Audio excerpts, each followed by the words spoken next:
Here comes the best, the most well-rounded, best-smelling, nothing off-limits podcast in the world.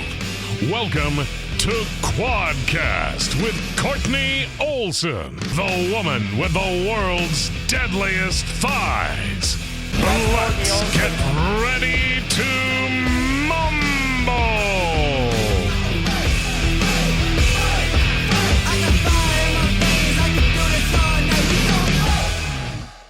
All right, here we go. Welcome back to another episode of Quadcast, bitches. We're back. We are back. Charles and I are back, and Charles is in yellow today. Yes. Super fired up. Do you yellow, feel... So yellow is, someone told me recently that is the color that the human eye sees first in the rainbow. So no shit. If you're looking at like a piece of art, you'll be naturally attracted to the yellow part of it, whatever yellow piece of it, it just draw your eye first. That's super interesting. Yeah. I didn't... my husband, who you met briefly, who probably you were like... I'm glad he gave you a hug. Brits are really I could tell it was like yeah. But I'm glad I got a half hug. Yeah. Take it. Next time we're gonna get a full embrace. We're gonna get an embrace. Yeah, I was watching with Brian too with Redbeard. I was like, is he gonna go in for it? Because he's a pretty hippy dippy, peace, love, and all. Yeah. He's super rad. I can feel it. Yeah, he was going in. But yeah, Dave is a marketing guru, if you will. He'd hate it if I called him that, but he's worked, as a chief marketing officer in various roles around the world. And this one company he worked for in Australia, they were paying for research upwards in the millions and millions of dollars to see where people look on the website for the buy now button. Yes. And it's like the Bermuda Triangle is like up in the top left-hand corner or something. But the amount of money they spent into that research that goes in terms of our psyche, right? So you're talking about yellow, and that's the first thing you see. Like there's so much, like that's why it's a whole ass fucking, master's degree, marketing and advertising, because our subconscious brains are so fucking and manipulatable. What's the word? Yes, easily manipulated. Thank you. Easily manipulated, and that applies to all of us if we allow it. And they've spent so much time and so much money researching and mastering this marketing machine that we have now, where everything is optimized to make sure you spend the most time and spend the most energy and money ultimately on these sites. I was just really upset the other day. I was trying to unlock my mom's phone. I know her code to get in, but she has like the new iPhone, and it won't even, I don't like looking at it. I don't like it even reading my face. So right. I have it down here, and I'm just trying to unlock it. It won't let me even unlock it until it reads my face. Oh, it's got the double duty on or some shit. And that's probably some update they did without you fucking even noticing it, right? I mean, I think that's been that way since she got it. She just got it recently. Yeah. But it's so invasive that I have to show my face. It has to read my face, right, before I can even access this thing. It has to say, "Oh, this is Charles 𝗣𝗣𝗏," because that's really what's happening. It doesn't just read your face; it identifies you. And I'm just not okay with any of it. Dog, that's about us stepping off into the abyss. Like, where do we even fucking start? So if you happen to miss our last episode, and forewarning to all of our listeners, I'm relatively hopped up on all sorts of Dayquil and Sudafed, and good stuff. I love it. Being an old tweaker, I'm like, get it in me, motherfucker. I want all this. Yeah, I want all the Sudafed. I actually got addicted to Robitussin for about 2 months. I was drinking a bottle and a half a day because actually, I'm not going to say it because then I'll give some other fucking young girl with an eating disorder an idea. So scrap that. It's a horrible idea. Actually, I think Little John probably had people drinking cough syrup first, right? Yeah. Robitussin. There's like some song about Yeah. That's exactly right. Some shit in the South. Besides, I already wrote about it in my book. I should probably start using this to push my shit. Like, yeah, go buy my book, bitch. Right? Actually, how to get high off Robitussin. yeah, It's in here. It's in here. And then also this episode is brought to you by my OnlyFans. So keep coming back. Thanks. Oh, he's got OF stamp. That's right. Where do we begin? Where we begin, right? Because last week we started getting into some bits and pieces of the world and the insanity in which has ensued in the past couple of years, and being in New York when at the epicenter of, nanny state when COVID popped off, and your observation of how terrified everybody was in masks and avoiding each other in the grocery store in lines, and a kid pulling out his phone to legitimately act like he had a conversation just so he didn't have to make some kind of human contact with you, which is mind-blowing. So I remember saying, when did you wake up? And it was 2000 for you. 2001. 2001, just to recap. So it was after 9/11. Yeah, it was, 2001, 2002 was when I started digging. Right. And then once you pop, you can't stop. Yeah, exactly. Yeah, once you start digging and you realize that there is evil out there, and it masked as these politicians, as these figures that are helpful, that are trying to facilitate happiness for people. It was just very jarring. And then I'm like, so who else has been lying? And then you go down all the rabbit holes. Right. It's like, okay, so I can't trust anything I see on TV. Right. Ever. Did you watch, did they ever make it? They must have made it into a movie, because I've seen a GIF of it, or was it 1984, or where the guy puts on the glasses and he can see like zombies? Oh, They Live. Okay. They Live. Yes. Okay, is that what that's? The movie They Live. Okay. Yeah, it's funny you say that. The first time I ever did mushrooms, I was watching that movie just as a lead in to the mushroom trip. And I didn't know what was going to happen necessarily. And, I'm like, I'm terrified for you already, and this happened. But it was a movie that it was actually very impactful when I watched it. That movie came out in, I believe, '88, and it really depicts what the world is now. Right. You look at everything and it's just like, buy this, consume this. Right. And, we're gonna have to drop some clips of that in, but yeah, that's exactly. Reproduce, like everything is telling you how to behave, how to live, and like. I remember I was randomly at this event modeling for a friend of mine, and this guy had a They Live shirt on, and it drew me to him. And then we ended up having like the most profound conversation, and then I realized that he's one of us, he's one of our people, but he's like, he also has these walls up where he's still afraid to step out of his comfort zone and be vulnerable because of most likely some trauma that he had. But every now and then I send him a text like, hey, if you ever want to get together and do some therapy, like I'm here for you. Just because you're unwilling to step out and make yourself vulnerable and ask. Yeah, I'm here. Ask. Step one. That's the other thing about like my shirts. A lot of them say free hugs, just ask, and it really makes it real. It having the consent there. It's like, hey, this isn't just some fun thing. If you really want a hug, I'm here. Just ask. And I try to find shirts that say that, but I should probably just get them made. Yeah, it's like, I know a girl that has a clothing line. As I'm talking to you, I'm just like, oh, well, I talk to somebody who makes their own clothes. Yeah, it might be. So I go down that avenue. Yeah, I stopped going through Bezos. Yeah, fuck that guy. Shout out to his ex-wife, though, Holler. And his current fiance. I think she's got some nice legs. Billionaires. Bit small. Buy my leg program, honey. It'll help. Because Bezos he's into that shit on the side. Oh, yeah. All these guys, oh, yeah. all these high executives want to get choked out by my legs. I just realized I had the camera on you the whole time. I'm going to have to go back and study your reaction. Jokes. We don't need to study shit. Like, it's real. so wild. We're already... I feel like I've known you my whole fucking life, and that's what makes me believe that, did you ever watch was it Cloud Atlas?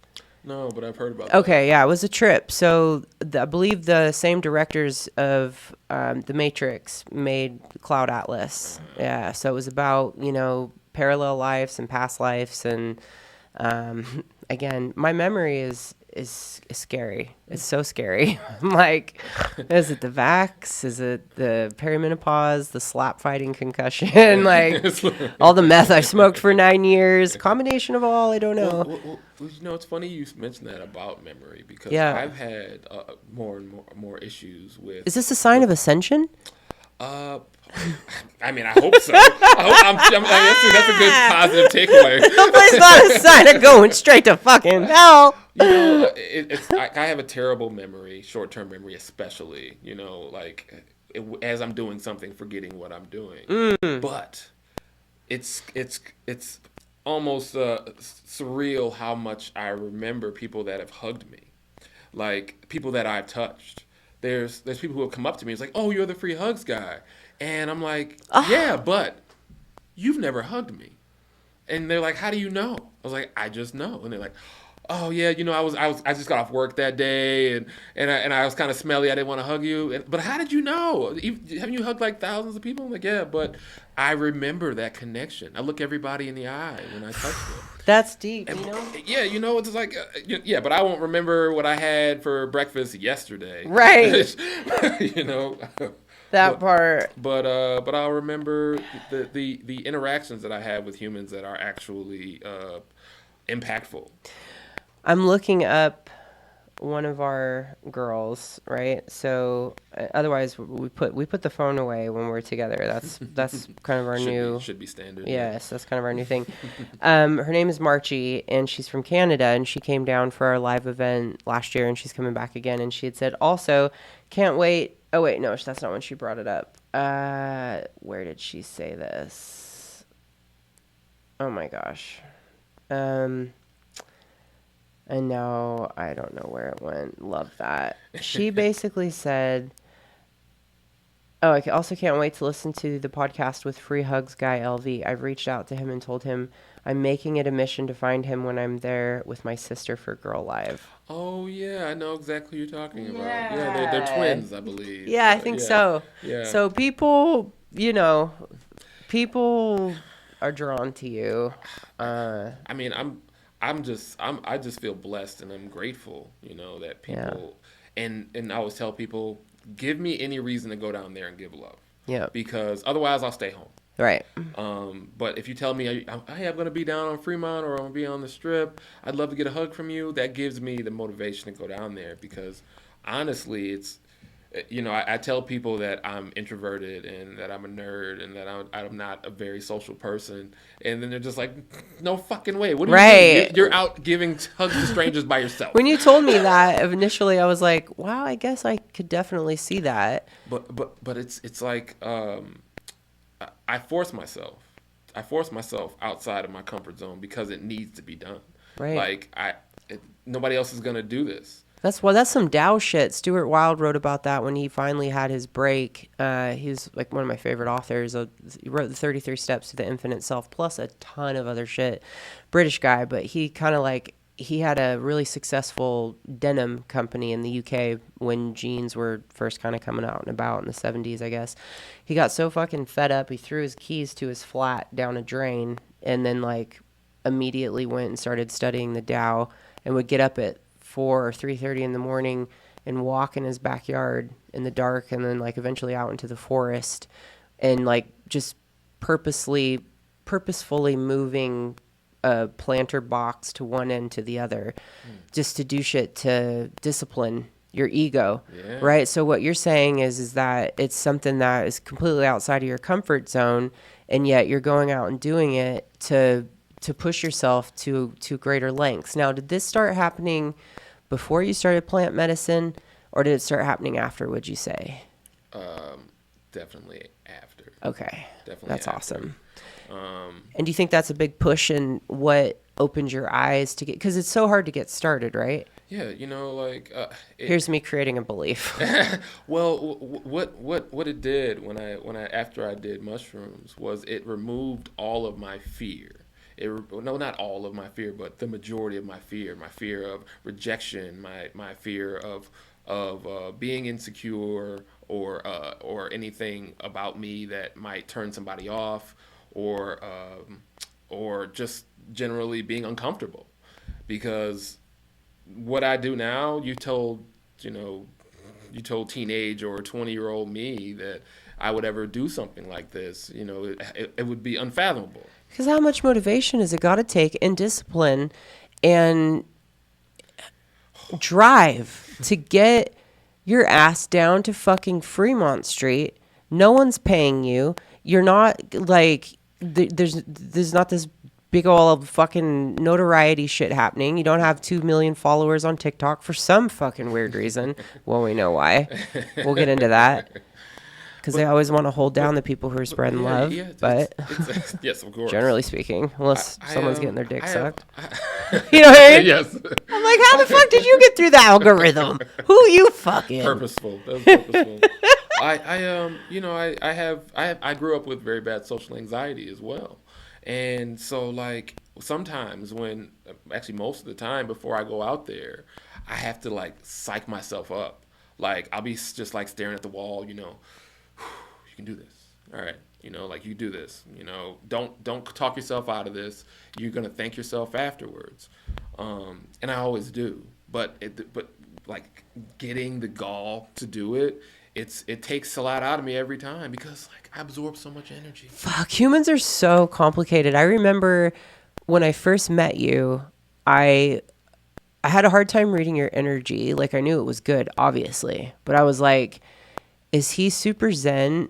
And then of course I think in my head, because I'm, still half the time in that people pleasing childhood bullshit, whatever. And I'm like, or is he like kind of think I'm obnoxious? I had one guy say to me, and this wasn't that long ago, because usually we create our beliefs from a young age, right? Yep, 0 to 8 years old, and then sprinkle a few out through there. But that one guy, it was probably 4 years ago, and I was with a friend, and he was like their gym's trainer from across the United States, and he was out visiting, and I think he must have been on the spectrum. Like, he was autistic to a certain degree, because at least that's what my friend said, and maybe she's making up an excuse for it to make me feel better. But he was like, oh yeah, and I'm like, yeah, I'm Kortney, nice to meet you. And I was like, Kortney with a K.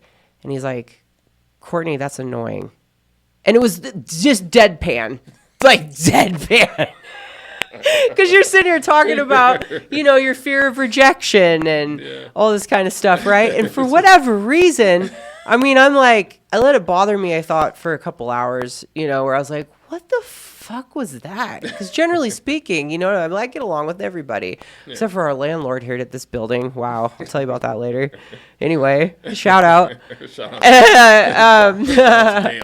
Literally, I'm like, I've called to complain about an employee twice in my life, man. And you were number 2. So anyway, but the rejection and that shit stuck with me. So to think that, you were this amazing, loving, just the most radical person that I've had the opportunity to sit down and chat with in such a brief period of time.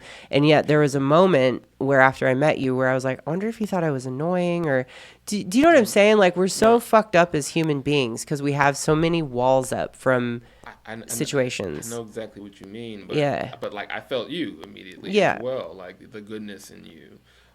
I always tell people, like, I stand out there with my hands behind my back to be as vulnerable as possible. But True. When people see my message and they aren't about it, like, they don't want any parts of it, that's like, it's like a negative battery, 2 negative batteries. Right. Like, they won't come anywhere near me. Like, I'm not even afraid of negative energy coming around me usually, because they're so repulsed by what I'm doing. It's like, you're just hugging strangers. Ew. Ew. That's oh my God. And I hear it all the time when they walk by. They're like, ew. No, I don't want to give you a hug. But I'm not there for them. It doesn't bother me. Like, that kind of rejection. It doesn't. I want to be on your level. In the beginning, it did. But like, through a couple other journeys, a couple other psychedelic journeys, I got over that. So this is an ongoing process. Oh yeah, I'm constantly healing myself. Right. I just want to be better every day. I just want to learn something new every day, and every day I'm learning something about myself qualifies.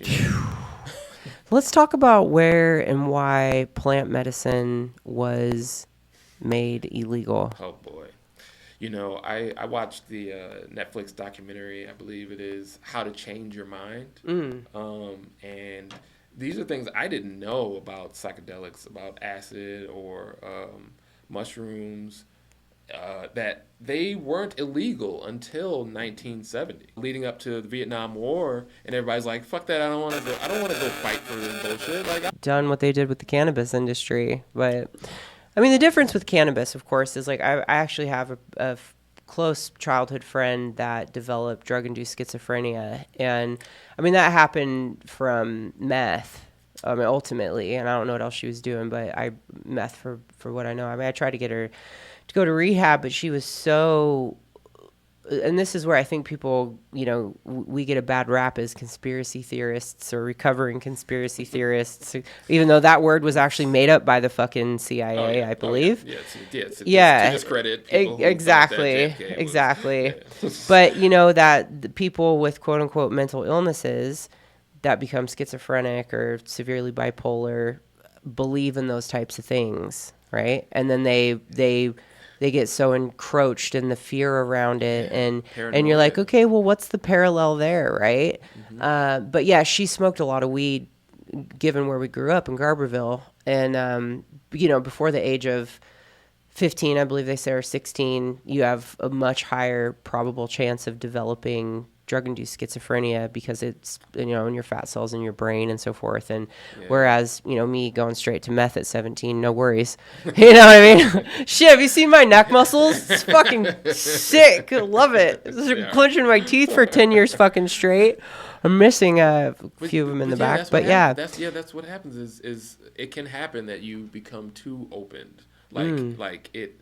I mean, you see it around Vegas, somebody who's gone too hard, right. And they just don't get their brain back.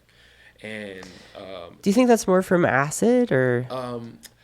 I've never seen that happen from acid. Yeah. I've also never done acid. Yeah. But I know a lot of people who it's a much longer experience. Right. And like I'm still, like I said, I'm still healing, so I'm like building. Right. Right. I want to do DMT. Oh, I'm too scared. I'm not ready to meet an alien, dog. Oh, Lord. Well, if you've seen any documentaries about that, is the people who have done, there's scholars across the world who all recant the same experience of seeing these entities that just welcomed them and said, "We're so glad you're here." Not in English, but in some language, right? Right. That they understood perfectly, right? And there's been times when I have done psychedelics where I'm with someone and we're talking, but we're not using our words, and we'll remember a conversation we had, and I recorded some of my journeys, like audio, and we remember saying things, and they were never spoken.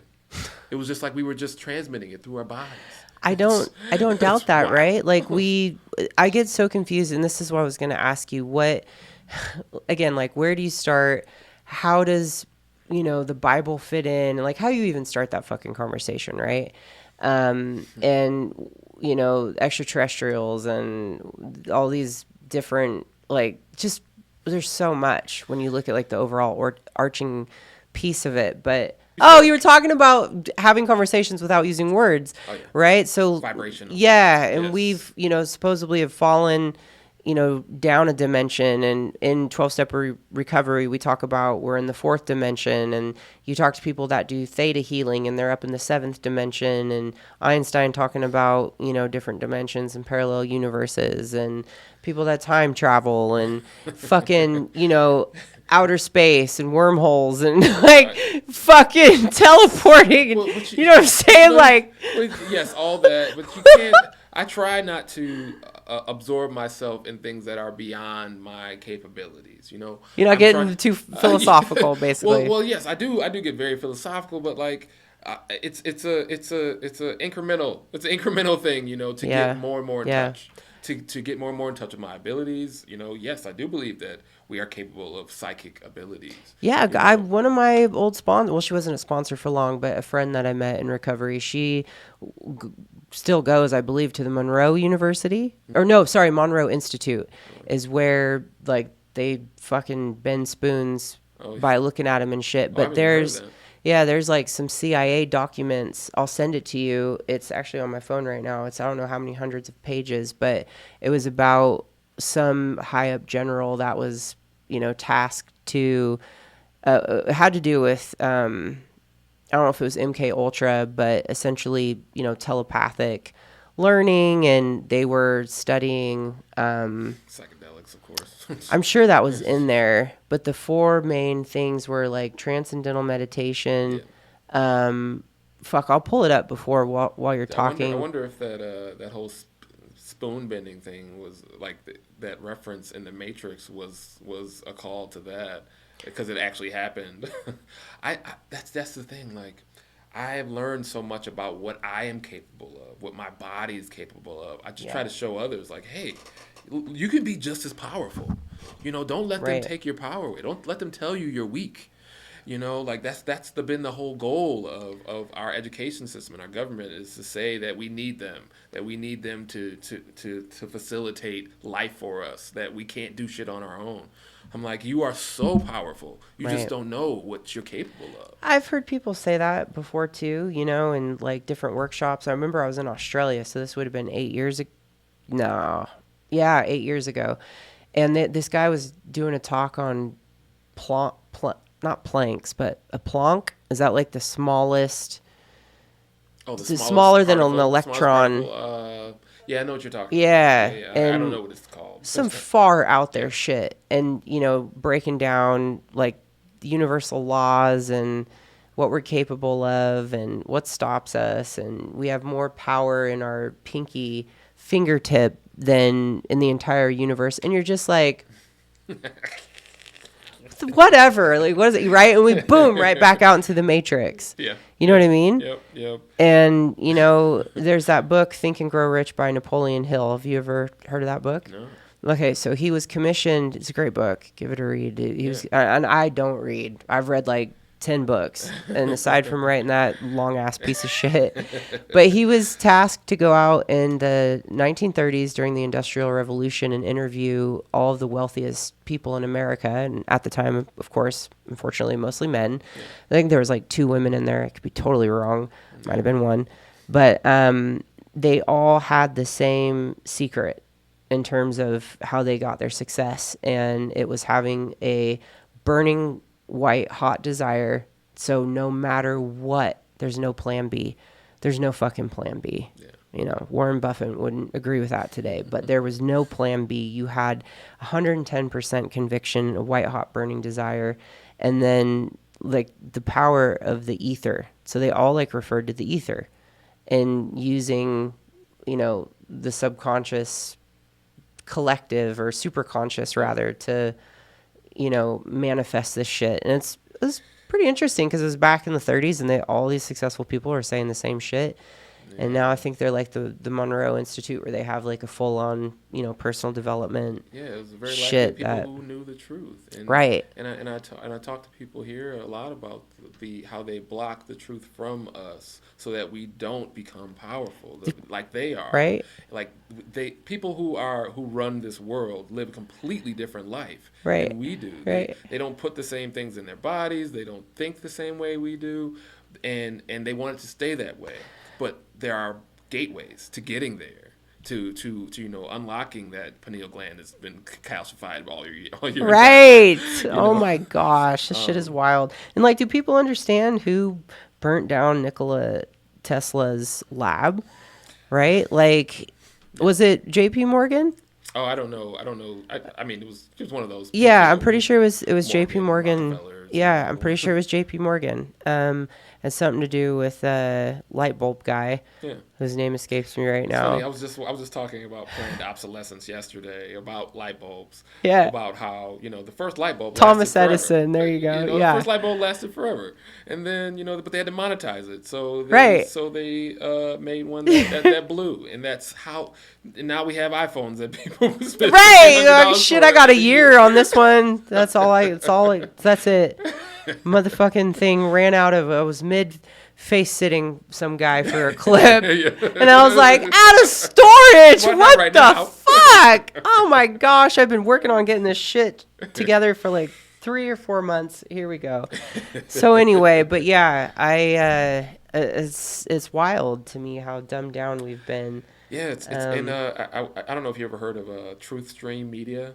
No. There's a couple. They make YouTube videos, and they go through how people have accepted planned obsolescence starting from like the 50s with the commercials that they played for people, where they first started saying, you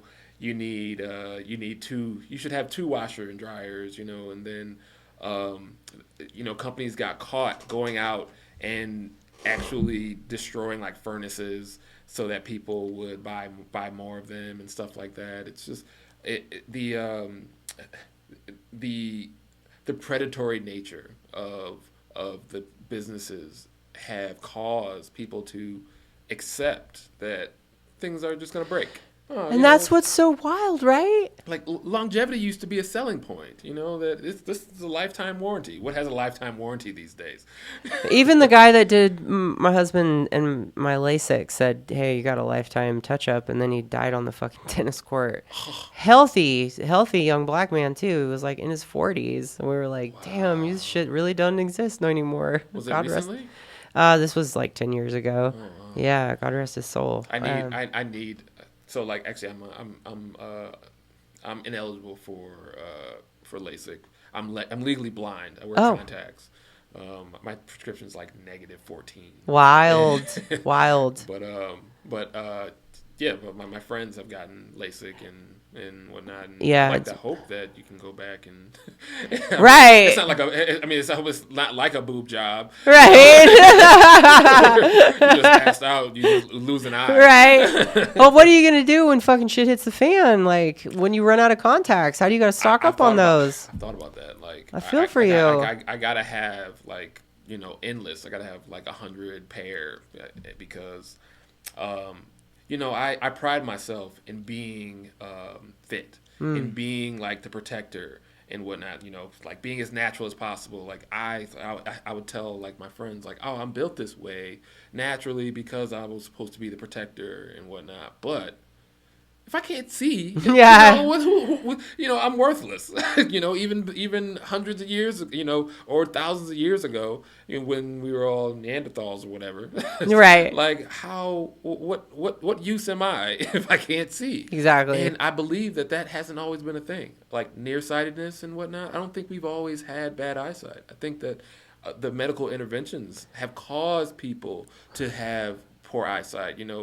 Babies coming out and getting vaccinated and stuff like that. Yeah, let's give you a hepatitis B vaccine along with like 16 others in one day when you're 9 months old and pump you full of mercury. That sounds like a good idea. Yeah, huh? Yeah. And autism has gone up at the same time. That's remarkable. None. No correlation. Or that we talked about this when correlation is not causation. There you go. That's right. Hello. Or the other way around. Yeah. Oh my gosh. But yeah, I believe that there weren't people who had terrible eyesight. At least, yes, maybe occasionally, but it wasn't as prevalent as it is today, where everybody needs, or so many people need glasses, like a high percentage of the human population. Right. I used to look at dogs. Like, how many dogs need glasses? You might be onto something there. So they do get glaucoma. Mine just had like a detached retina or a little old shit, but he's old. I've seen dogs. He's old and whatnot, but like the progression. Yeah. It was funny though. Thinking about a dog wearing glasses, it kind of made my day. They have to be goggles. Yeah, like that's super cute. So, what do you think? What kind of dog do you have? Oh, I have 2 rescue dogs. And I just like, for all of our listeners out there, I have zero respect for you if you had to rehome your dog. I know shit happens, and that's like, I get it. Because I do have a lot of privilege in ways in which I have many opportunities to make money in different ways, whereas some people don't. But also, this is more so for the people that are just fucking lazy. You know, like I moved to Singapore, or to Thailand, to Singapore, back to Australia, and those little fuckers came with me, and I sold everything in the house and sold the roof off the Jeep to find a way to bring them. You know, in hindsight, I didn't bring them over here because I didn't want them to live out their elder years, because it's the last flight kind of fucked them up a bit, because then they have like they only had 10 days of quarantine in Australia. This is a really boring story. I don't know why I'm banging on about it. But again, it's like a commitment's a commitment. And dogs, if people don't like dogs, I'm like, I kind of got an issue with you. That's God spelled backwards. That's the definition of unconditional love. You kick that motherfucker, not eat it, it'll come back to you and love on you no matter what. Like, how could you not like a dog? It's so bizarre to me. It's funny you say that. Like, I use dogs as an example of how we're supposed to behave. I had a feeling you were going there. That's probably why I was like, blah, blah, blah. And like, I tell people, I hug people because that's the extent that most people are comfortable with. But if anybody asks me for a kiss, I kiss them. And if my buddy was like, if it said free fucks with it, I mean, I'm all $20 is $20. But me, it's all love to me. It's all just love. And I was telling people, like, I was telling a friend that if you put your face in front of a dog, it kisses you, because it's just like, hey, I'm happy you're here. That's how we should all behave. We should just be like, hey, I'm so happy you're here. I don't care where you came from. Hey, I love you. Like, that's how you should always behave with anybody who's around you. Hey, that's But like, I grew up afraid of dogs because I was allergic to them. And like, I had an incident with my father's German Shepherd when I was young. So like, there's pictures of me when I was like 1 year old. I'm just like, no. And so whenever I was around dogs, like growing up, they could sense my fear, and they did not like me because of that. And that's what happens is dogs don't like you when you're afraid of them, because that makes you unpredictable. Totally. Rather than loving. And I see that the parallels with how people behave around me is, I don't want people to feel afraid just because I'm big and black. Like, I just want to love you. And so sometimes I can disarm them with just a smile. And then they're just like, oh, okay, I can relax. And that shit's so wild. But it sucks. Yes, it sucks in our society that has to happen. Well, but I'd rather people be comfortable around. Yeah, 100%. Well, going back to the media, right? Like, you think about fucking all the 80s and 90s, who were the bad villains. You know what I mean? Oh, especially if you were Middle Eastern. But we're so programmed to see, and I'm. I always go back and think like, well, shit. Like we were talking about this last time. Like, oh, I'm not enlightened, but awake or whatever. Where you've done enough 12-step work and emotional intelligence, and you've built this what do you call it, God consciousness, where you're hyper aware of your thoughts, but in a way where you can detach it from your emotions and shit. And your ego. Yeah. Well, I don't know about my ego. That motherfucker needs a baseball bat. We'll get there. cracked over the back of the head. I'm telling you what. And I'll notice in my body if I'll feel a little bit more tense, given, someone's coming up behind me, or, the way someone's dressed, like your ass is hanging out, right? And I know that is just instilled from the media. Yes. Period. Because do you know what I mean? Yes. The news, the fucking music industry, every single avenue in which we consume this shit. They tell you who to be afraid of, who to hate today, especially nowadays. It's like, hey, you could bring up your phone. It's like, oh, who do I supposed to hate today? Oh, fucking now, yeah. Today is 10,000 times worse. Who's the boogeyman right. today? It's just flat out there in plain sight. So, like, what I think we talked about this is, I don't blame people for being ignorant. Like, I don't blame them for them being different and having different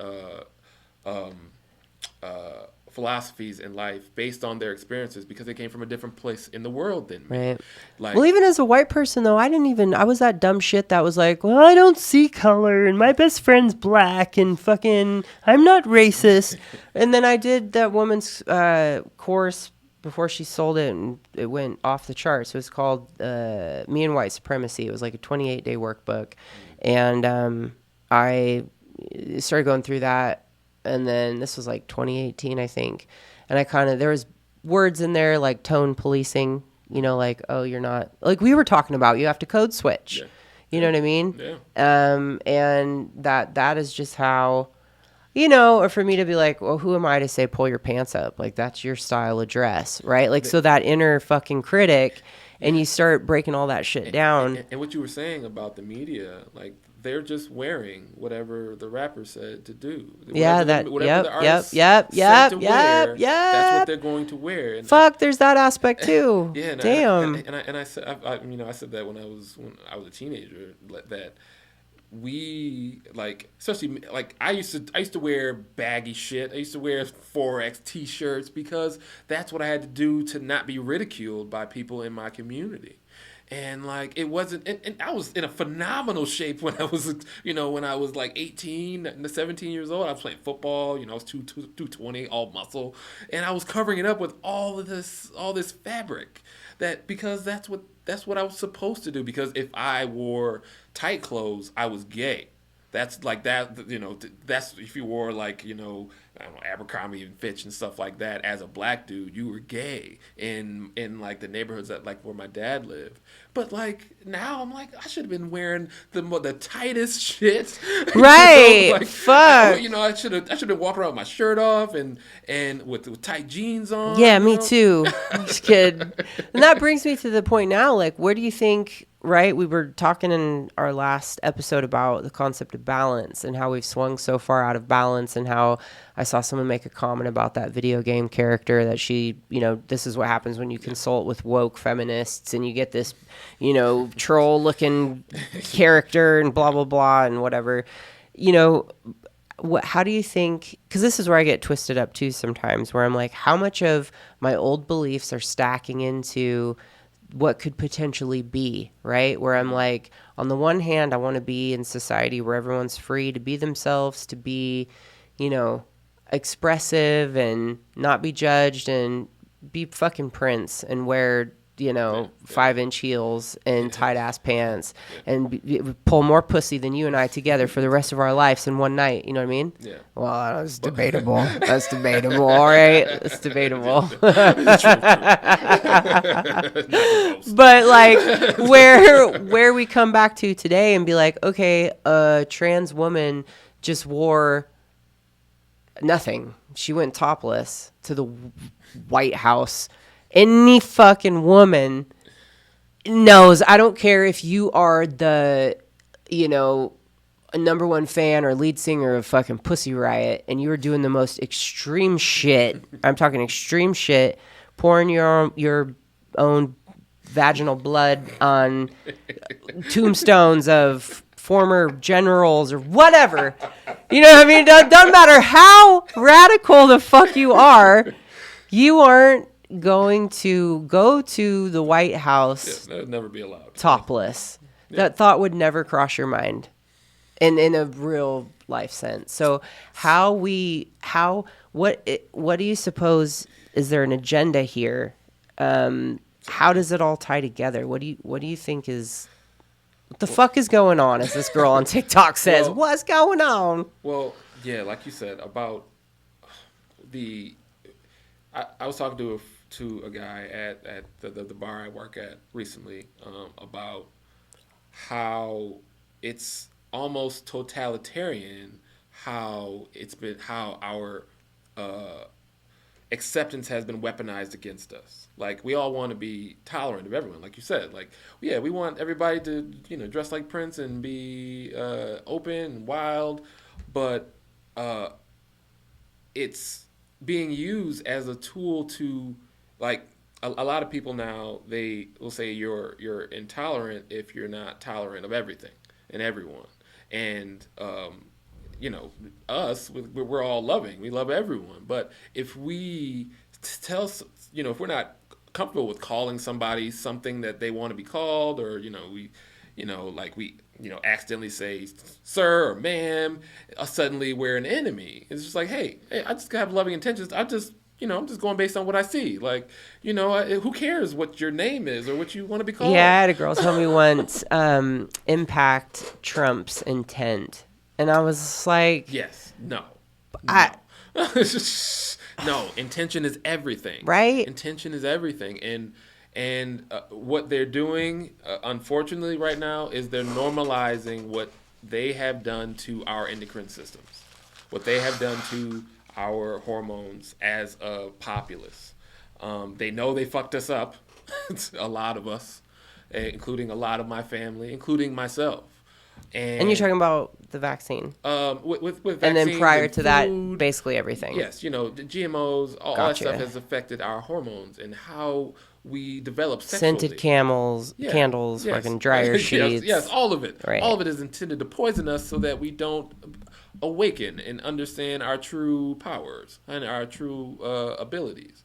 And so, like, what's happened is, over the course of however long this agenda has been going on with Coca-Cola and glyphosate and all these things that have destroyed our human potential, is what we see now is people who they are very confused about what they're supposed to do with their bodies. They don't feel like they belong.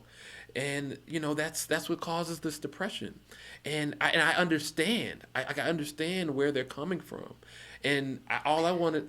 So it's not so much. Obviously, mind and body are connected, and we don't talk about that enough. That it's one and the same, because your thoughts, body goes into your body, releases chemicals, stress. We carry that on a cellular level, but how much of it is psychological, and how much of it is social contagion from seeing influencers and then finding these. I understand there's a lot of communities, and so now it's like somebody who joins a gang, right? They're now accepted into a community and feel like they've found something to fight for, because that's what we want as human beings, is to be a part of something bigger than ourselves and leave a legacy and make change, because it's turned into this really harsh, vitriolic, violent, people having questions and yet being doxxed and threatened and you should die, you scum, dirty fucking dumb cunt bitch. Like, what the fuck? Sounds like a quote. Was that a direct quote? Whoa, I've read it. I've read. No, fortunately not, because I've not said much up until this podcast, because there's too much to say. And anybody that knows me knows that I'm you. I want people to wake up to the truth and fucking stomp your feet, because I'm sure the fuck not. I'm stuck back in the matrix trying to figure out, how to make a buck work, when I forgot why I started my company in the first place, is to empower women to wake up so we could start solving real world problems. But then you're like, okay, these real world problems are there because the elite want them there to keep them there, to keep us all sick. Why the fuck aren't we all out in the street storming? Because we don't have everybody's so paranoid. How am I going to raise enough money to send my child to college? What am I going to do if I get hit and I have to take an ambulance? Americans don't have $2,000, let alone $1,000, let alone, I think I read fucking $200 in savings, because we all live paycheck to paycheck, and we're all fucking sick all the time. In the past 5 years, it dawned on me, dog, a couple days ago, that I have not been into making content or fucking inspiring people, because I've been sick. And Graves' disease, right? Talking about endocrine and all the rest of it, leaky gut, fucking sheets, candles, fucking, it's everywhere, right? And we even made leggings without PFAs, which is a big deal, which a bunch of shit came out on that. It's like, what does that stand for? Oh God, I can't even pronounce it, but some chemicals that are often found in underwear, leggings, just another causing ovarian cancer and shit.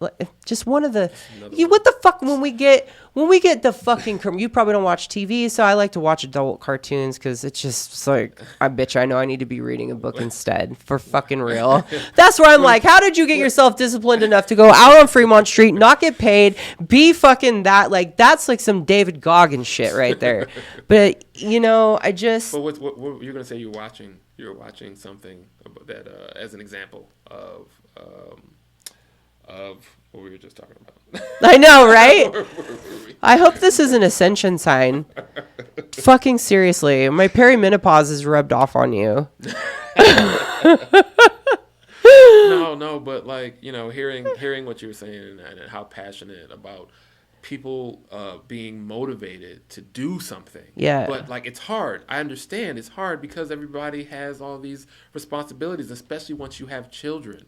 Once you have children, your goal is to just make sure that they have a happy life. That means you have to go to work. Right. You have to spend all your life doing We're not going out in the street with our fucking shirts off or picketing and getting upset and rioting because it's like, you know, that's what it was. But I understand from the people that I know, the people I love who are fearful for their children that they won't step out and put themselves in that position. Right. I don't have any kids. Right. Same. So I'm just like, well, I'll do it for you. You know, I was built for this through all my experiences in life. I will be the strong one. And oh man, saying that reminded me of when I did mushrooms with one of my girlfriends here. And after we have this profound experience, and you know, she goes back through her experiences with her dad and her sister, and I could see them, but they're not alive anymore, but I could see them. But then after that, you know, like my whole goal during it was to hold her and make sure she felt safe, and because it was her first time. And afterwards, as we're coming down, she says, you know, you don't have to always be the strong one. Fucking faucet just erupted into tears. I was not ready. I wasn't ready for her to say that. But then, like, because I knew that's what I was doing the whole time. I'm like, I'm strong for you. As I'm thinking this, I'm strong for you. You know, like, I can be strong for you. Like, you're okay, you're safe. You know, the whole time I'm saying that in my head. And she tells me, you don't have to always be the strong one, because my whole life that's what I've done. And it just was just like. Just like ripped my heart out. And I'm just like, but I don't know how to be anything else. I'm like screaming it. Wow. But like it you know, I've been conditioned to be that throughout my life, for my family, for everyone. So then, like, when I'm out there giving love to people, and my heart is broken for somebody because they just told me, you know, they thought about killing themselves, and I'm just trying to console them, and I'm in the 10 seconds that I'm touching them, I'm just like trying to take them off the ledge, you know. But it takes a lot, and sometimes when I get back in my car, I'm just beating on my steering wheel, like, damn, just letting it out, all that I just absorbed. Sorry, knocking all your equipment over. Ah, you're good. I get passionate. That's so good that you do that. Like, we used to do a drumming circle at Camp Confidence, which was what became Girl eventually, and the lady was so dope. But she was like, you got to do 7 minutes of movement to shift it on a cellular level, like to shift the energy in a cellular level. And so, you know, I think what you just said is so important, because you got to transfer that energy, right? So all we are is energy, and we forget that shit. And it's like, you know what it's like, people, when you walk into a room where someone died, you know, Billy Bob fucking Bubba the Third would feel it, you know? Yeah. Or, you know, when that person walks in and there's really good energy in the room, or we feel that shit. You know, it's wild you say that, because I didn't know anything about energy when I first started doing this. I was just like, I gotta change the world somehow. You know, I can't just sit back and watch this happen. And now I'm like so well versed in energies, and I've read so much about chakras and all that. But when I first started doing it, and I started getting all this positive energy and receiving it, and I started understanding how to shed it healthfully, the negative energy that I absorb and whatnot. I can't even call it negative energy. It's just hurt that I've absorbed, you know, and to dispose of it properly, instead of just internalizing it and say, I got this, you know. Instead of doing that, just like letting it disperse naturally. But like, where was I going? The energies. Oh yes, right. So there's a lot of people who are energy healers and whatnot. They'll walk by and they won't even see my shirt. They'll just be like, "What are you doing over here? Why are you just standing?" It's like, "What are you Are you an act or something?" And then they'll see my shirt and they're like, "Oh, you get free hugs? Oh, that's awesome!" And they'll give me a big hug. Wild. Because Wild. they just felt the energy. They'll walk by and they're just like, "I don't know what's going on over there, but I need to go over there." Yep. That's why I think, do you believe in the concept of old souls? Like, we know, like, we've been through, like, whether we were on fucking Atlantis or, and how do you think, so were you raised Christian or? So I was raised Baptist, but we went to the church. We went to church, every Sunday and, all the holidays and whatnot. Yeah. And I grew up very, very, believing, I prayed every night and everything. And but I also became very studious. And that started to conflict with my religious beliefs. And, as we stopped going to church we stopped going to church every week when I was about 9 or 10. And I couldn't justify or I couldn't validate the things that I read in the Bible. I read the Bible for, cover to cover.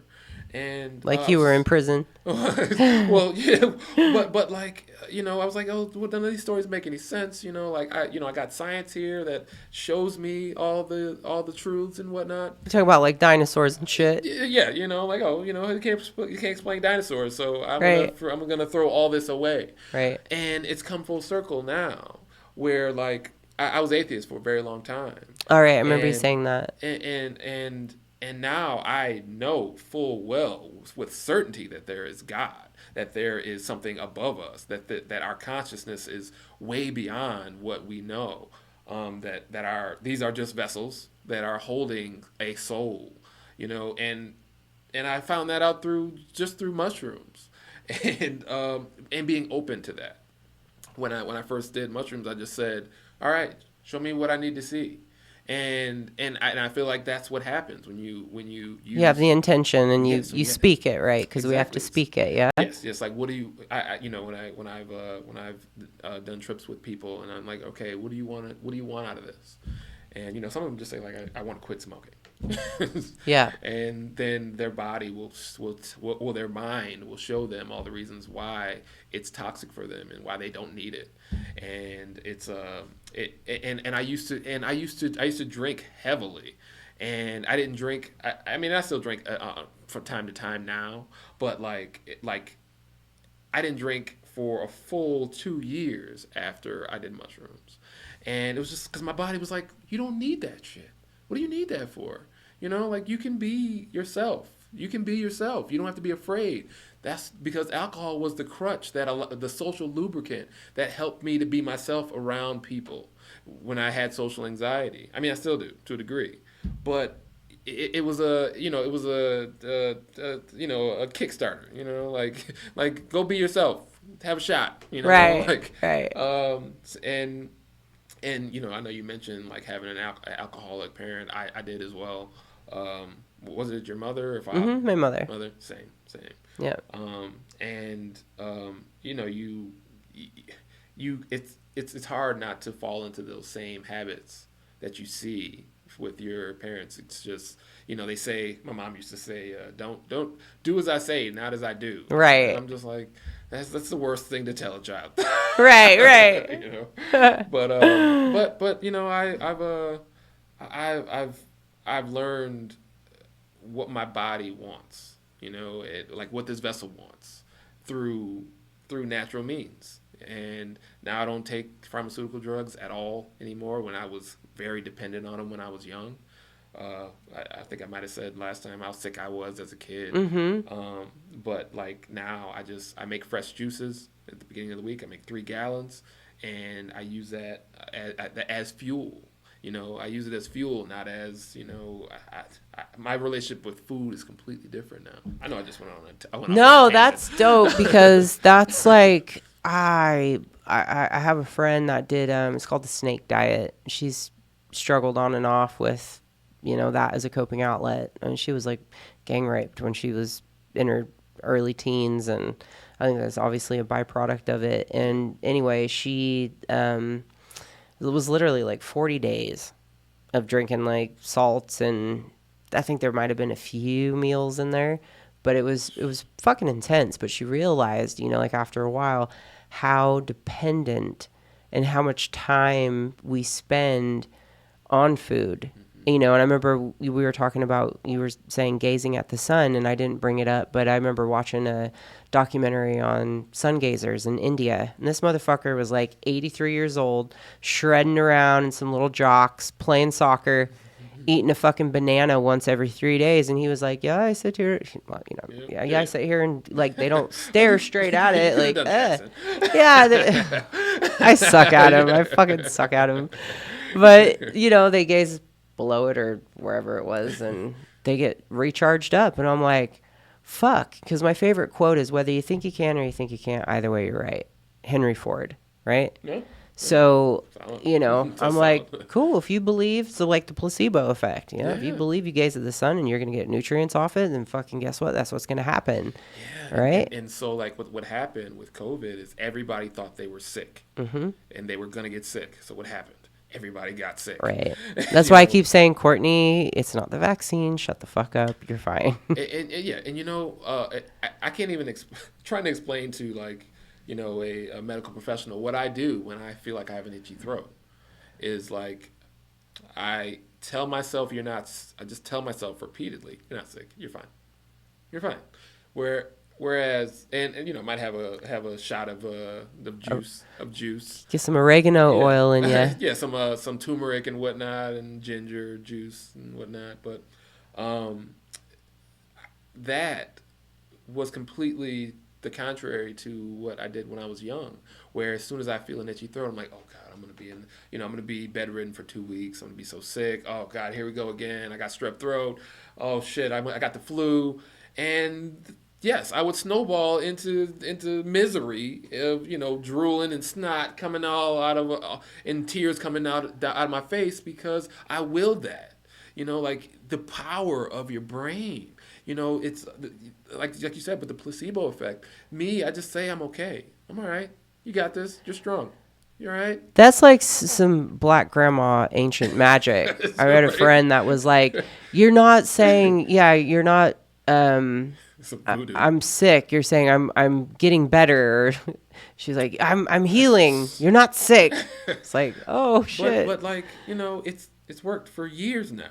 Right. Years. Every now and then, I get a little bit of itchy throat or whatnot, but it's very, very temporary. Yeah. And it goes right away. I haven't been sick in so long. And even though I touch thousands of strangers, and not all of them smell great. Right. Right. Not all of them are freshly bathed. Yeah. Amen. And sometimes it's funny because sometimes I'll hug somebody and I want the interaction to be pleasant with people. I want them to say, "Oh, I hugged a stranger in Vegas, and it was amazing." So I don't want to be smelly. It's very important that I have a good aroma. And then sometimes I'll hug somebody. I can probably tell before they get to me. I'm like, this might be a smelly one. Uh-oh. And then I hug them, and then like their armpits are on me. Oh. And I can smell it. I'm like, all right, this day's over. We're heading home. Damn. Because I don't want somebody to hug me and then smell them and then be like, oh, yeah. Yeah, that's rough. Shit. I grow my armpit hair out because I get paid for it. No. But sometimes it stinks worse. But like that's also the thing. Like, but sometimes it doesn't. Like I love natural things now. Like I love that. I love hair. I love hairy women too. And because y'all take note, seriously, for all of our male listeners, right? Because I don't talk a lot about. I haven't yet, but I intend to. But in the session world, Like so many guys would think like, oh, there's something wrong with me because I like hairy armpits. It's like, no, so many men find it, especially in the Middle East, which is bizarre. There's a lot of like pockets of things that men are into. Oh yeah. But, because you don't like something that's mainstream, and then you wouldn't say anything because you're afraid you're going to be judged. And I'm like, look, dude, your best friend called me last week. It's fucking fine. Oh my God, we could also have a whole conversation. I know, and we're going to. Thank God you're local. Because again, we're already at an hour and 5 minutes, and I don't even feel like we've gotten to our first conspiracy. But that is another conspiracy of how they've tailored what people are supposed to like. They show women on magazines, the super skinny women on Victoria's Secret. They said, this is the ideal woman. But you ask a man, or no, you go to a man's porn history, and you tell me, the average man's porn history and see what men really like. You're all not giving a fuck about some cellulite when you're hitting it from behind. Oh my God. And I don't know when. I mean, for me, it's more exciting. Like, there's ripples. Like, right. There's feedback. It's something to look at. Yes, exactly. Squirrel. So shit. That's so funny. But yeah, when I had that realization, I was like, and it was a process, but yeah. And it's so comforting when I tell a woman, I haven't shaved. I'm like, I don't care. Yeah. And they're just like, oh, I love you even more. Like, totally. But like, it's because we don't want to have to cater our bodies, ourselves to this, whatever the media and says. It's not even fucking real. It's not even real. And now it's 10 times worse because you can fucking do this shit in a video where you're fucking looking like a cloud and your waist is pulled in and shit and your legs are longer. Like, what the actual fuck have we done? And that's why I don't like filters. No, that's dude. No. That's why I didn't like them as soon as they were invented. It just intuitively, I was just like, I don't like this. Are your pronouns dude and bro? Or was it dude and buddy? I forgot to ask. I don't have. I'm playing. Mine are Her Majesty. Her Majesty. No, actually, mine's Alcoholic Addict. We were talking about this earlier, and I don't want to take us off on a tangent, but we were talking about that's how we roll, right?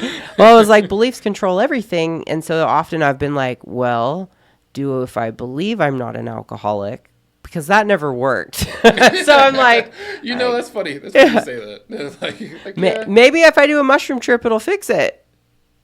Well, I advocate all the time for that, especially for people who were addicts or who are addicts. It's like, hey, heal the trauma, because that's the root of it. Yes. That's exactly it. To face the trauma and say, that's a part of me. I don't need that shit anymore. Right. Whatever happened 5 minutes ago, it's the past. I'm gonna do good shit. I'm gonna do it. I'm gonna do what feels good from now on. Yeah.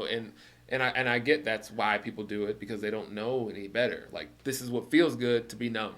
This is what feels good to be, I have a drink and I am more myself. But, you can be yourself without that. Well, that's why I got stuck on speed. Was I was wanting to be Kate Moss and be thin and be fucking flawless. And it's like, this shit's not real. And how much of our time, and men have body image issues just as much, but you're more fucked up because you can't talk about it because then you're a fucking little bitch. Yeah. But we're actually taught to be little bitches instead of to be real. The fucking mic drop.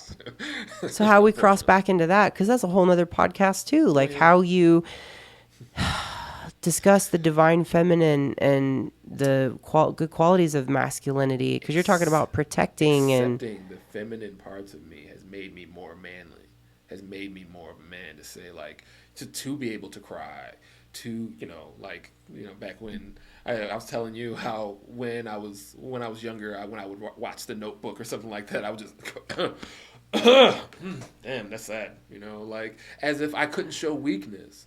But as I've gotten older and as I've become comfortable with myself, crying in front of a woman makes me feel manly to say, look at this shit, I feel too. Like, fuck, dog, that is like, it's important. It's important for all men. And women need to see that as well, because like I wrote about in that post where, if my husband came home and was like, I had a really bad day, my boss was a dick, I'd be like, Get your shit together. Get your shit together, Fuck, dog. You know, but at the same time, because that's just our programming, and we are so programmed. So I'm like, oh yeah, my sister had never saw me cry my entire life. Right. But she still, oh no, she has now. But she said like up until a couple of years ago, I've never seen you cry, Right. because I always had to be the strong one, and I thought that that's how I showed it, by never showing weakness, by never showing emotion, by just being a gladiator. right. Do you sometimes think that we're so programmed, right? Because we are so in this binary. Even saying that word irritates me now because the connotation. Yes, I struggle with like all of the negative connotation that's come from that. Just the conversations and the negativity around the whole situation. It's been like, wow, it's this wild. Yes. So this system and being so binary, then I'm like, okay, well, am I really like stuck in my programming from birth, because that's how we are programmed, and that people should be genderless and be free to interchange, and one day look like a girl and one day be manly and lean more. Do you know what I'm saying? Yeah. I'm like, or am I playing God and saying, is there some Christian element in me that's like, this is not right, and this is fucking got roots to Satanism because whatever that goat is, 𝗙𝗥𝗢𝗣𝗴𝗏 or fucking bibbity bobbity boo, whoever it is, it's got they got titties and a snake serpent penis, and then they changed the logo and now it's got kids on its lap and they got rid of the titties. I didn't know. Yeah. So, but then I'm like, it's how hard. much am I being programmed and how much am I? Well, it's hard, especially now in the social media escape in this landscape, to be insensitive to people's truths or whatnot. But it's like, I want to tell them like their truth was manufactured for them. Like you feel like this is you and this is what you came up with. This is my truth. This is my. But you're identity. watching it through someone else, huh? It's like and all I want to do is just hold them and tell them and just tell them like, hey, you were lied to all this time. But you're okay. It's okay. Like like you'll find love in your own time. It doesn't have to be with this community. This just wait. I hated my body till I was fucking 37, and I was a woman with the world's deadliest thighs. You know what I mean? I think like, fuck, if I was raised in this day and age, right? I was bisexual. Well, I am bisexual. First experiences were with a girl. I was a super tomboy, and I played with Barbies and shit. Yeah, it went both ways, but I hated my body so much because my legs, and I always felt uncomfortable in my own skin. I've seen it in like me. And always loved like big thighs. Like that's all. Right. And so when I learned that, and I'm like, wait, I can charge hundreds of dollars an hour for men to worship these? What the fuck have I been doing with my whole life? Yeah, that's future, girls. So I'm starting an academy, so and an agency. But yeah, to learn that was like, what the fuck? But so many people in 12-step recovery, for the amount of times that I've heard people say all around the world, right? Some, been to the rooms in China, fucking Turkey, Greece, Australia. You hear people say, I never felt comfortable in my own skin. Right? And you look at alcoholism inside me, transgenderism inside me. This is some inside situation. And like gender dysphoria. And then I was like, well, fuck, I don't know because I don't have it. You know what I'm saying? Like, I can't explain to another non-alcoholic that whenever I drink, because I've tried this so many fucking times, I can't just have one. It just doesn't work. And it's not a matter of willpower. Bitch, have you seen my fucking biceps? Say? And, so it's, I'm like, okay, so maybe I really don't know. And what is this gender dysphoria like? Because you see pictures of people post-surgery and you're like, fuck, you'll never be able to have an orgasm. You'll never, how does that work? And then you read these horror stories and you're like, but then there are people who have done it and have had remarkable results and experiences and what have you. But you're like, how much of this is, we had in 2007, one gender affirming clinic or gender clinic, and then now in 2023, I think there's 317. And you think, I just, in my own experiences from being on hormone replacement therapy, which was a small amount, and then going through perimenopause, where it's like your estrogen spikes really high, really low, and I'm working with a fucking hormone replacement therapy clinic, and these people still didn't figure out my progesterone being low is what was causing me to not sleep. And I had to wait until I saw my functional medicine doctor, who said, oh, it should be at 15 according to this group of people, because there's different camps, right? And my shit was at like 1, and that's a woman's feel good hormone.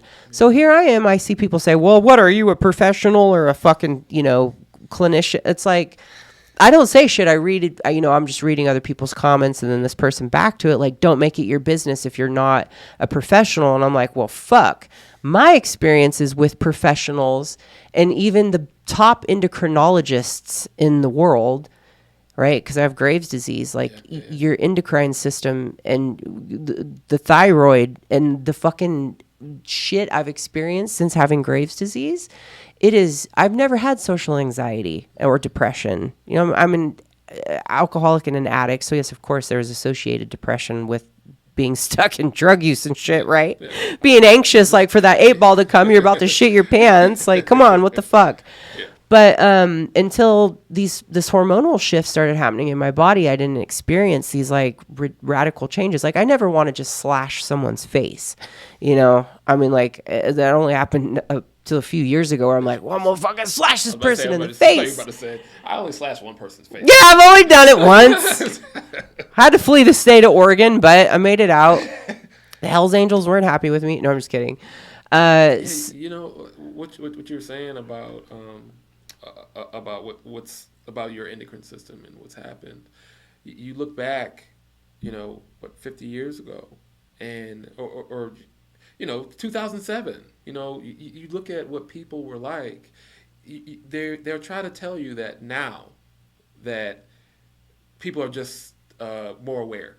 They're just more aware now of gender dysphoria and whatnot. They're just more aware. We're just more aware and accepting of people. That there's always been this many. Yeah, I've heard that. Yeah, people are just now more comfortable. There's always been this percentage of trans people. Just now they're able to be themselves, and that's clearly not the case. You look back in time. When you can watch old TV shows and see that. Or old news. Yeah, I saw a news clipping from like the 30s or something. It was over in the UK, and it was, talking about a transgender person. And I was like, oh wow, it's super fascinating. But it was super rare, and it's because we've all been poisoned. We've all been poisoned in our food and in pharmaceutical products, and this is why everybody feels ass backwards. And I struggled with testosterone. With feeling like I was lacking it, so there was something wrong. And once it was because I was eating fucking Burger King all the time, and then I couldn't get hard, and I'm like, what's wrong with me? I'm like, I'm 20 years old, and I'm gonna have to take like a Viagra or something. Like, what's wrong with me? And I realized it was because of what I was putting in my body. And now I'm raging. I feel more like a man now, Yeah. Because I have altered what I put in my body. Wow, because you think of the extra like estrogen in the beef that they use, or what the fuck ever else is not even beef. What I read, it was like actual 70%. Yeah, it's full of chicken meat or antibiotics and all that shit that destroys how our bodies naturally behave. And I struggle with this. I remember you said something earlier about, how do we avoid it? You're just like, it's everywhere. And because that's the defeating thing. It's just like, well, what am I supposed to do? What am I supposed to eat? I go to the grocery store, and this is what I have to choose from. But it's difficult.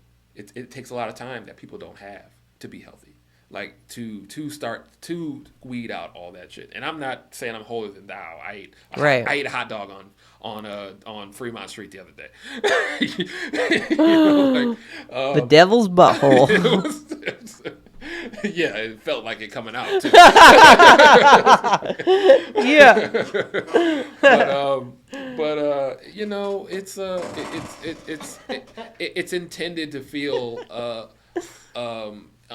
insurmountable to be healthy. You know, to avoid all these things. It's like, well, what am I going to do? I'm going to continue to eat and drink what I usually eat and go where I usually go, and I don't have time to go to the gym or to be healthy, and people just keep going on about their lives, and this makes them more susceptible to what the ultimate goal is to kill us all. Yeah. The part. You know, we're down to 500,000. Right. It was on the Georgia Guidestones. We seen it. I think we probably talked about that. Right. We seen it before they blew it up. Right. Now they got rid of the evidence. So okay, I'm like, it's hour 20, and I'm like, damn, what can we do in 10 minutes? Like, with these, you know, the clip of that UFO falling out, and then the neighbors then calling 911 shortly after. Did you see that? I haven't seen it, but everybody's been sending Yeah, and you're like, I'm sorry, bro. If you just seen a 9-foot tall or a 10-foot tall fucking creature with big eyes looking back at you that was green in your backyard, your ass is gonna be fucking on edge. He's like, yeah, I don't know. He's like 9 feet, 10 feet, maybe. He's not human. I'm telling you. I'd be like, bitch, you know what I'm saying? Like, what? Is this Project Blue? Is Project Blue Beam? It's Blue Beam. It's Blue Beam, of course, because that's the next threat. Talk us through that. And you know, I haven't gone into it yet. I haven't watched the video, but I know that because everybody I know who's normies are sending it to me, it must be time. It's time for the false flag. It's time for Project Blue Beam. It's time for the next enemy, just like, you know, what they did with 9/11. Right. The weapons of mass destruction is the boogeyman. You know, like, now the boogeyman is going to be fucking aliens. They did the same. That's what they did with just literally the coin just dropped. Same shit with COVID. I forgot, dog. I forgot that fucking that overlying blanket of anxiety that was surrounded you every day and day out, right? Like, it was the red, the orange, the yellow, the green, the fucking terrorist thermometer, right? And that was for like 2-3 years, and what that impact that had on us. Devastating. Like, that was the height of my alcoholism and like getting addicted to Robitussin. And literally, like, you just made that penny drop. That's why we need community. That's why we need relationships, because we don't make these parallels or, you know, connections when we're sitting by ourselves. We just think it's just our own brain, you know, we're thinking crazy. Yeah. But when you meet with people who are thinking for themselves and came to the same conclusion as you, it's like, all right, so I'm not the crazy one, right? And that's also why I sent you that video of the gathering of the tribes, because I still haven't fucking watched it. But that's what it talks about. It's like, we all have this. We're all out here. It's just, we need the spark, and when we all get together is when we're gonna see, like, oh, that's right. We've known all along. Like, how can we change the world, or make a new one? Right. Ultimately, that's most likely going to be the case. Yeah. And that's where I'm like, because I don't feel fearful around it like I did back in the day when you start, you know, in my journey, starting to unpack all the shit. It was like, obviously, anger, fear, worry, anxiousness. And now you're just like, my mom still hates Arabs to this day, and I ask her why. She's like, terrorists. Oh, wow. It's fucking wild. It's so wild. And I'm the complete opposite. You know, like, I'm 100% all loving, all accepting. I don't care where you came from. But like, you know, you've traveled a lot, and I traveled a lot in my previous life. In my previous life, I went all over the world, and like, it really helped me to be the person I am today. To say, like, hey, we're all the same. We all eat shit and wanna come, like, right. So, it's like, not rocket science. I always tell people that your goal in life should just be to do what feels good for as long as you can. And for me, what feels good is to do things for other people, you know, to make other people happy. It's so rewarding. It's what we're meant to do, is to take care of other people. Because then it all comes full circle. You take care of somebody, they take care of somebody, somebody comes around and takes care of you. Like, that's what a community is. Right. And that's what I want to create. What we should create. I know. I'm like, what's this shit gonna take? Is it a fucking commune?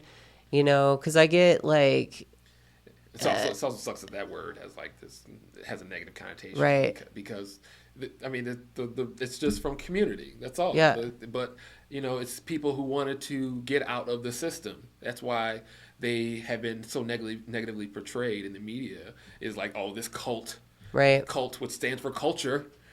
Right. This cult out there trying. Never thought about that. Trying to just love each other and grow their own food and not bathe. But that's natural.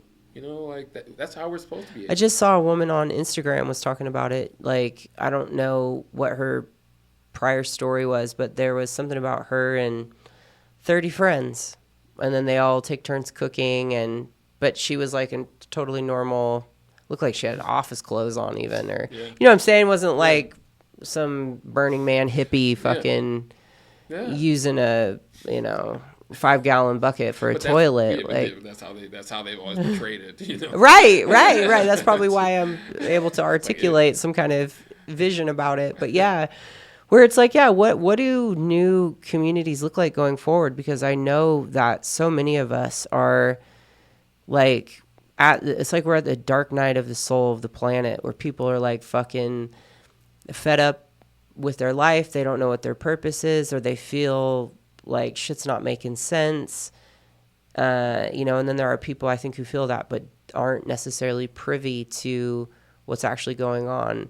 And I got to say, like, when I say what's actually going on, I don't actually fucking know. None of us know. Mm-hmm. But we're incredibly open-minded to the fact that there is a larger force comprised of a small amount of people who have been through secret societies for centuries. Mm-hmm. And this has been a long, drawn-out project. And civilizations last for 350 years, and we're kind of coming up on that in the U.S. here. Like, what's next for us? And being open-minded to that you don't know everything is everything. Is saying like, yeah, I've learned a lot in my life, but I don't know everything. I could learn something today that changes my entire outlook. That's so everything. True. People say you don't know what you don't know. It's like, at that point. Yeah. It's just like, but that's also releasing your ego to say like, hey, I don't know everything, and even though I may be, aggressively in favor of something, if I'm given some information that may contradict what I believe, I'm gonna go through that and say, oh, you know what? Let me look through that. Let me do some research on that. Let me broaden my knowledge base. Like, that should be your goal. It shouldn't be just to argue your point until you're right. Like, being right doesn't matter. The truth matters. I actually had an argument with my mom the other day about this, and I was just, what was it? I can't remember the topic, but I was just like, Mom, I don't care if I'm right. I just want the truth. That's all. And I hope you're right. Big person moves. But that's all. That's all things that have come out of not having an ego, not saying I have to be right or I want to be right. It's just, I want the truth. I want to know everything. I want to know as much as possible. Yeah, I would love to know everything. That's such a huge step in like personal evolution. To not, because I say that a lot, and a lot of times I think I'm probably like most humans, I just say shit to say shit. There's good intention behind it, right? Mm-hmm. We said it's all about intent over impact. But fucking swear I keep losing my train of thought. It's so weird. It's hard because you're an inspiring figure, and like people look to you for inspiration, and you as like an authority on how to be strong, how to be happy, how to do the right thing, how to be healthy. And so like it's jarring to say, well, I don't know, I don't necessarily know. Yeah. But like I remember when I don't have kids now, but my ex had kids, and I would tell them I don't know. When they ask me something, when they would ask me a question, I'd be like, you know what? I don't know. Let's go find out. I wouldn't just give them some bullshit. Right. And then they believe that for the next 27 years until somebody's like, wait, you believe that? You believe what? Right. Like, Santa Claus is real? You that pickles fall from the sky? Like, who the fuck told you that? Right. My stepdad. I thought he was smart. My gosh. We end up believing things that our parents told us for way too long. Yeah. Because they just bullshit. At least I know a lot of people who do, who have had that. It's like they didn't know anything until they were in their 30s because, they just remembered what they were taught. Right. And unfortunately, a lot of things that we were taught were bullshit. Money doesn't grow on trees, fuck. God, I was going off on a tangent there on something it's so absurd. This happened like 4 times in this conversation alone. It's so bizarre. I'm not sick. Oh, but the universe doesn't understand the word not, right? So he was like, I am healthy. Fuck all you manifesting queens. Just kidding. I love you. Call me. I need you. Thanks. So I do believe that a lot of our short-term memory loss is because of our dopamine, because of our, our feedback loops on phones and whatnot. We're becoming more and more conditioned to short bursts of information. Yep. Rather than taking in a whole lot, and it's affecting all of our abilities to to converse, to hold attention, to read, all of that. And I fall victim to it too. Right. Like I played video games most of my life, and like I've noticed that even in games now, the ones that they promote to people are ones that are this. It's no longer is it the long drawn out experience. It's just this, and then you subscribe to that, and you pay for that for the rest of your life. Like Candy Crush or some shit. Oh, I was just gonna fucking say. As soon as you said that, I was thinking. I was like, I gotta tell him this story. I was at a meeting, and I look up on the wall. This was in Singapore. This was when I first found it. And I was like, never gonna play that shit. It's fucking stupid. And I got on there at an airport once. We were stuck in China and fucking, oh man. Next thing I knew, I was on that motherfucker like for a solid 2 months straight. And I look up at the wall and there was like 2 different colored purple flower pots. And, there were 6 of them. But I'm like, oh shit. I literally with my mind's eye saw the fucking pot shift over and the other one go up and like it was Candy Crush, because they needed to be 3 in a row. You know what I'm saying? And that's when I was like, oh shit. I'm in a meeting of AA and I'm sitting here with some kind of weird gambling addiction. It freaked me the fuck out. I was like, all right. It's just, as you develop habits, it creeps into your subconscious, and it's the habit of just sparse attention span. It's fuck, dog. What are we gonna do? It's a plague. Well, listen, it's been an hour and a half, and we haven't even jumped off. We'll get there. Fuck. We'll get there. I guess part 3. Damn. I mean, I'm gonna have to tell my sponsor that I'm considering doing a medicinal journey. Like, I know there are people in recovery that have done it. And it's, you know what I mean? Yeah. Again, what's your intent? It's to have a spiritual journey. So I'll have to run that by her because these last 2 episodes have been really enlightening and, inspiring in regards to what you've gone through and even just how, you've metamorphosed into this person that is hyping yourself up to go out. Like people, literally, you can't. And the weather, okay? Like, this Las Vegas, to go out there and continue to do this, which is, how long have you been out there now? 2 years? A little. 3? Almost 3, yeah. 3 years. Yeah. 3 fucking years. And, this isn't Dylan Mulvaney with fucking 14 million followers on TikTok. This is a legit drive and vocation to spread love and help change the trajectory of the human race. Because we're like at this place now where enough people, like, I don't know if this is where I've read this, but in terms of a critical mass of people waking up, right? And like, what does that do to our collective consciousness, which is what is referred to in Think and Grow Rich by Napoleon Hill. So to anybody who's like, ooh, collective consciousness, what's this fucking new age hippie shit? This is legit, like, scientific, all these fucking powerful, wealthy, most rich, smart entrepreneurs of the 1930s, you know what I'm saying? Like, this isn't some hippie woo-woo shit. This is like literal science. And we are all being fucking dumbed down through literally every means in our everyday life, from, you know, our shampoos to... We're at this fork in the road right yes. now, where it's like it's going to be those who are awakened and those who are not. And I'm trying to, with my body, awaken those to show, like, hey, you're here. Like, you're here. Like, just look around you. Be in this moment. Like, just love. Just love with every moment you have. And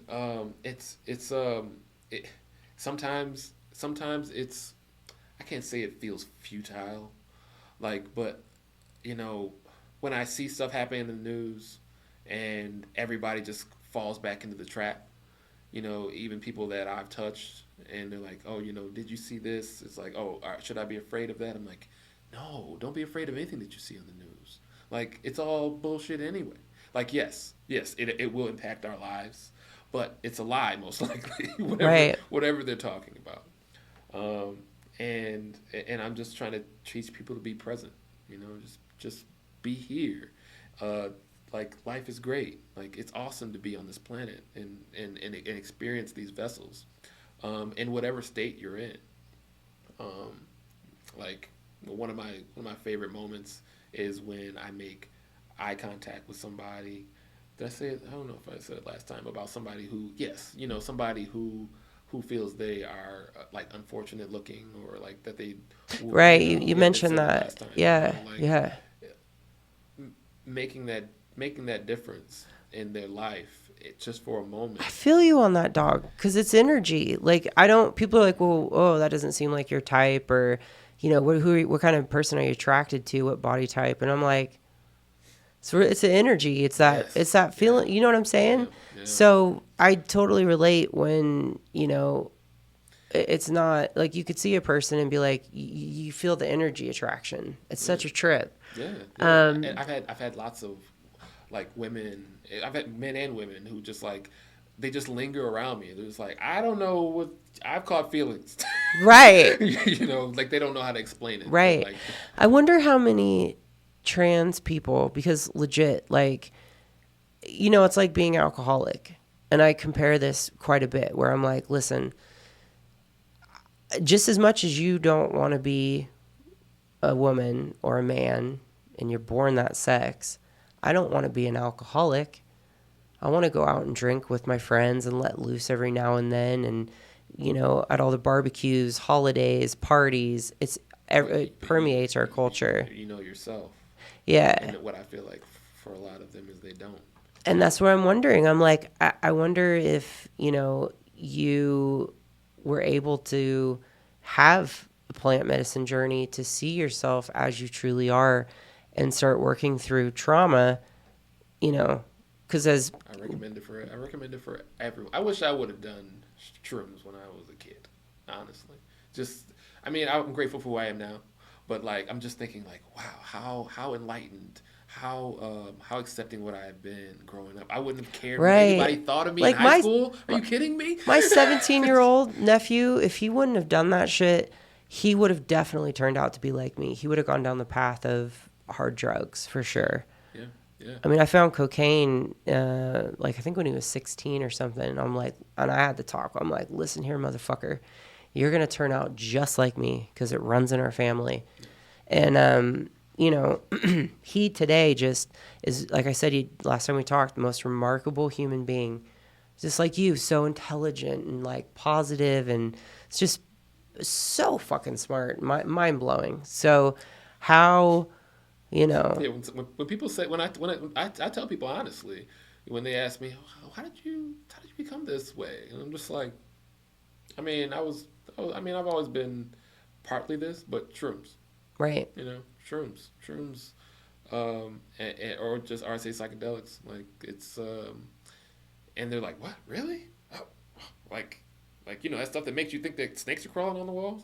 Like, yeah, that's what we were told in health class. Yeah. We told that in health class so that we never, Dare. those books that were there, books that were written by the government to keep us from opening our minds, and it angers me when I think about the DARE program and how they were so aggressive about not doing psychedelics. Because if you read the description of psychedelics in the DARE program, it's like with all the side effects that'll happen to you. Like it's like, oh, I'm never doing that. I'll smoke some weed, but I'm never doing that shit. And that's how I was thinking most of my life until I heard about all these people. Heard all these people that I really respect and that really inspired me, that had the same journey where they went through and did psychedelics, and now they're who they are now. And I'm like, well, shit, I want to be that open. I want to be that fluent and unafraid. How can I get there?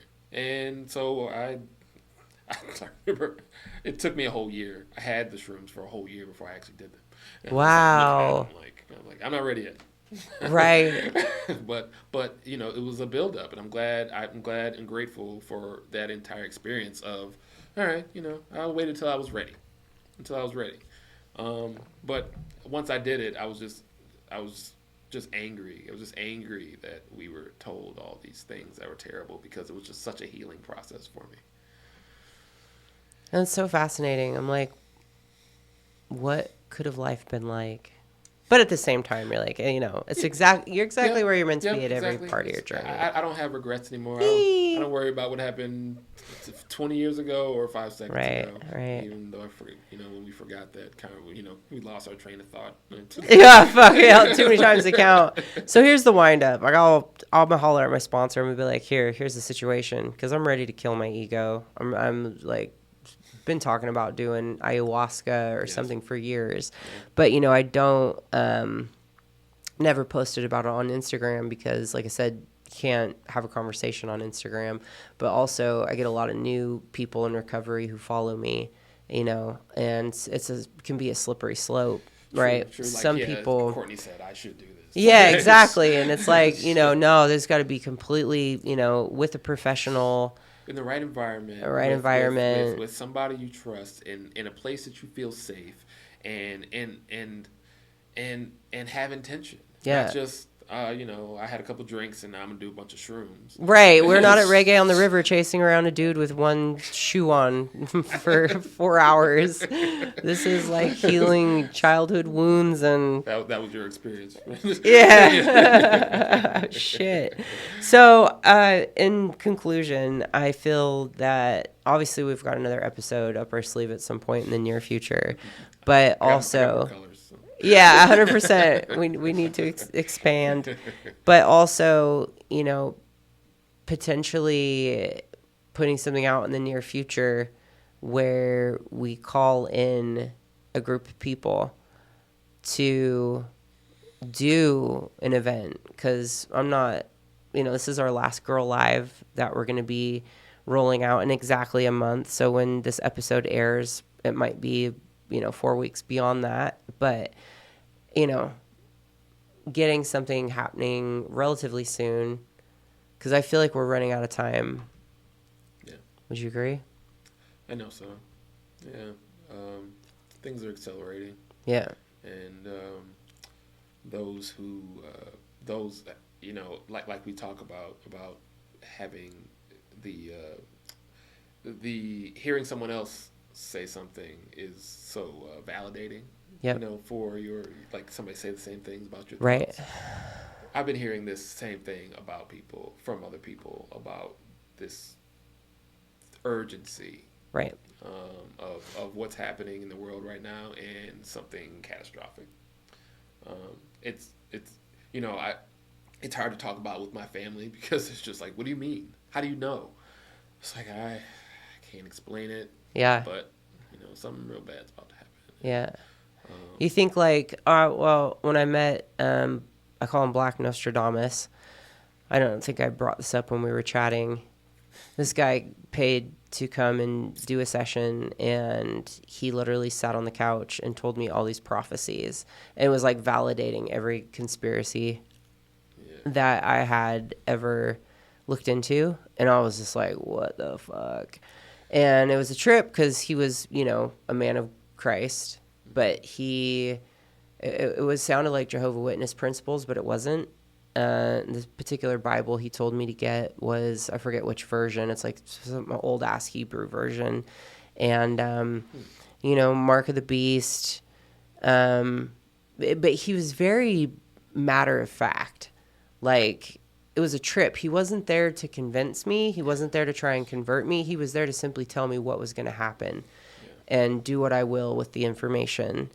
And it was the first time that in my years of doing sessions that I almost backed out because I had, and I had to call him beforehand because I had a really weird feeling. And I was like, this is bizarre. And anyway, he sat there and told me all this shit, you know, about the vaccine and pedophilia and... Unfortunately, that's how I talk to people now. It's just like, here, I'm giving you this information. I can't prepare for you. I can't fix what you have done to your body or whatnot. I just if you ask me a question, I'm just going to tell you what I know, or you know what. I can't say what I know necessarily, but I know. You know, like it's not that I know, but I know. I'm like, shit, dude, I wonder if I fast for like 10 days. Will that get the spikes out? Well, that's the thing. Is like what I did. Part of my health journey is it started right around all this bullshit started happening. I'm like, all right, well, I gotta get ultra healthy because they're gonna try to kill a bunch of people, and I don't want to be a statistic. Like that's when I started. That was your motivation. That's when I started juicing. Wow. And like on a regular basis. And I'm like, all right, well, they're about to off a bunch. I'm not gonna be one of them. So I was like, all right, let me put this in my own hands. I started buying juices. I started running all the time, which was never. I grew up asthmatic. So right. So like I was never a runner, but like I'm like, all right, I'm gonna run in the sun, and I'm gonna get all the vitamin D I can. And vitamin D. Just kidding. And vitamin D, vitamin C, and at least that's what you know. That's what they call it. That's what they call vitamin. That's what they call the vitamins. Right. Vitamin D and vitamin C. But like, what it is just earth. You know, getting earth in you. You know, trying to get natural. And I'm just whatever happens. You know, I can't control it.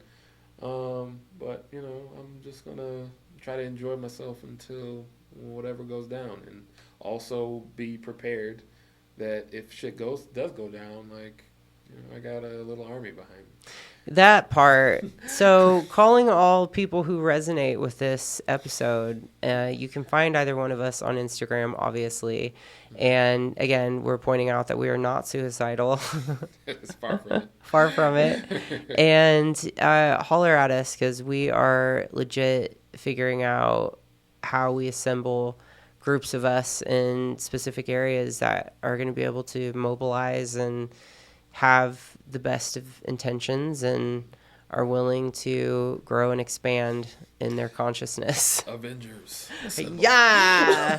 We need to come up with like a secret handshake, or if they don't whack us before, you know. Seriously. Well, you know, Hillary, just fuck off. Leave me alone, all of you. The cameras in Vegas are gonna see our handshake, and then right. It's gonna be facial recognition. It's like, oh, they're a part of the crew. That's right. Listen, I already called out. I was like, listen, if you all want me, like, I'll go ahead and take that stardom. I'll sell my soul. I don't give a shit. Let's roll. Nobody showed up. Nobody showed up. But then I heard Jesus calling, so you done fucking missed your chance. I'm just kidding.